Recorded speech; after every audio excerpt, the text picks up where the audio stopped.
Jai Hind everyone and welcome back. Today, we're diving into a brand new explainer that unpacks one of the most, literally, fundamental roles on any commercial ship, the bosun. If you've ever wondered who's actually holding the crew together when things get rough out at sea, well, you're in exactly the right place. We're going to look at their everyday duties, the intense physical realities they face, and the real career prospects. Simply put, they're the ultimate link between a ship's upper management and its hard-working crew. Here is our roadmap for today. We'll be covering the deck crew leader, the career path to becoming a bosun, their daily routine and leadership style, operations, safety and maintenance, and finally, the salary and career realities. All right, let's jump straight into Section 1, the deck crew leader, basically the heartbeat of the ship's crew. To really grasp the hierarchy here, think of it like a giant puzzle. The captain is the supreme leader of the entire vessel, right? And the chief engineer completely rules the engine room. But the bosun, they occupy this incredibly unique, powerful space in the middle. They're the undisputed leader handling the daily realities for not just the deck crew, but often the engine room crew too. When any of the ratings, the non-officer crew members hit a snag, their very first stop is the bosun. They are the absolute anchor for the workforce. And because they're that anchor, the bosun acts as this vital human link, taking everyday issues straight to management. Imagine you're stuck at sea for months at a time. Those small comforts really matter. If the food in the crew mess room is just not cutting it, or maybe the TV in the smoke room broke and the guys need some new games, they don't just walk up and knock on the captain's door. No, they go to the bosun. During the monthly safety meetings, it's the bosun who steps up, looks the captain in the eye, and advocates for the crew, saying, "Captain, can we get this ordered?" It's a role built on an immense amount of trust. Moving right along to Section 2, Career Path to Bosun, Climbing the Ladder. Now, the progression here is highly structured. You absolutely do not just walk onto a ship and become a bosun. You start at Step 1 as an OS, an ordinary seaman. As you rack up experience, you step up to Step 2, becoming an AB, or able-bodied seaman. And finally, you hit Step 3, bosun. Once you become the senior-most rating, everything shifts. You aren't just doing the manual work anymore. Your responsibilities totally multiply. You're actually managing a team now, maybe 3 ABs and 2 OSs, coordinating their every move so the ship's maintenance runs like absolute clockwork. So the real takeaway here is that a bosun's true value comes from years of hands-on grit. They might not be the guy who memorized every single textbook, but their practical, real-world experience is completely unmatched. Actually, it's super common for even captains and chief officers to turn to the bosun when they're totally stuck on a technical problem. There is zero shame in an officer asking, "Hey, how do we handle this?" Because chances are the bosun has seen it and fixed it a dozen times before. Section 3, Daily Routine and Leadership. Let's look at how they manage the day-to-day flow.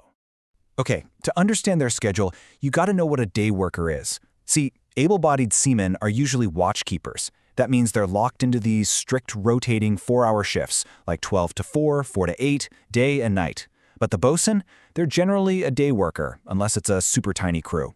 It's a flexible schedule, but man, is it demanding. It frees them up to oversee the big picture, tackle those massive port operations when the ship arrives or leaves, and just keep the whole maintenance flow moving. Let's walk through a typical day. Right at 7 a.m., the bosun heads up to the bridge to meet with the chief officer, the sahab. They hash out the day's battle plan. What's broken? Any port operations? Who's doing what? By 8 a.m., the bosun is hosting a toolbox and safety meeting with the ratings, handing out tasks so everyone knows the drill. Fast forward about 1700 hours, quitting time, and the bosun is doing their final rounds.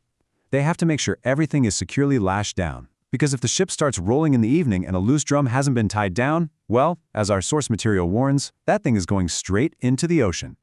Next up, Section 4, Operations, Safety, and Maintenance. And this is where we get into the heavy, physical realities.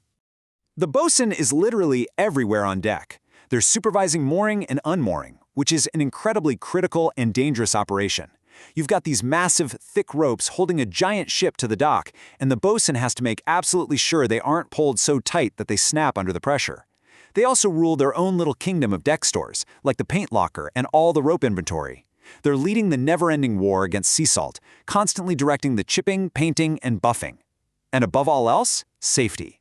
If you aren't wearing your safety goggles, the bosun is absolutely going to call you out on it. They know exactly how long a job should take, and trust me, they do not tolerate anyone slacking off while the rest of the crew is sweating. Because this operational load is so incredibly heavy, having a strong, tight-knit synergy between the bosun and the chief officer is a total game changer. There's actually a famous saying at sea: A good chief officer plus a good bosun equals a smooth sailing ship. When those two are perfectly in sync, communicating well, managing the stores, planning the maintenance safely, it makes the captain's life so much easier and comfortable. But let's bring it back down to earth with a harsh reality check for a second. As our source perfectly puts it using the original Hindi phrase, "Zindagi mein kahin par bhi free lunches nahi hai." There are no free lunches anywhere in life. If you want to earn those dollars, it requires immense sweat and just ridiculously hard work. Nobody is handing this to you on a silver platter. And this brilliantly illustrates exactly what we mean. A bosun and their crew endure absolutely brutal, unforgiving temperatures, and they have to do it without a single complaint. One month, you might literally be chipping paint off a deck in freezing -20-degree weather. The next month, you're running mooring operations in blistering 50 to 55-degree heat. You can't just throw your hands up and say, "Oh, it's too hot," because you have 21 to 25 other people relying on you, working right alongside you. You have to lead by example. All right, Section 5, Salary and Career Realities. Let's talk about the highly anticipated financial reward. So for all that blood, sweat, and freezing temperatures, a bosun working for a top-tier, reputable shipping company can expect a monthly salary between $1,500 and $2,000. And keep in mind, that figure generally includes your overtime pay.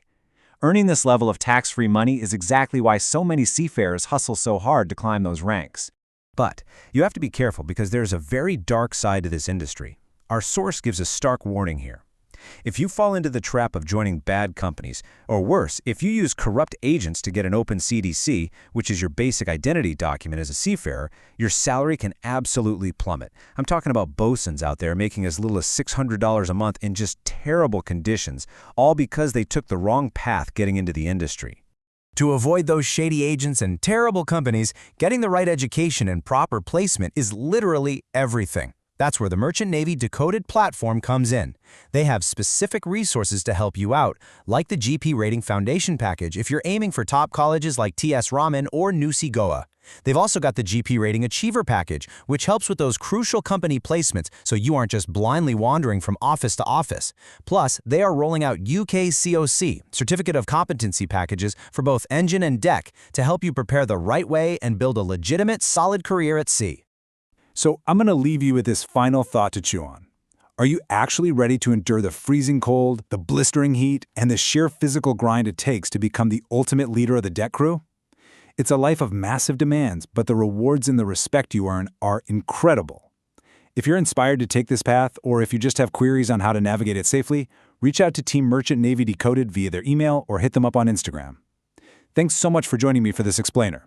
Stay safe out there, and as always, keep learning.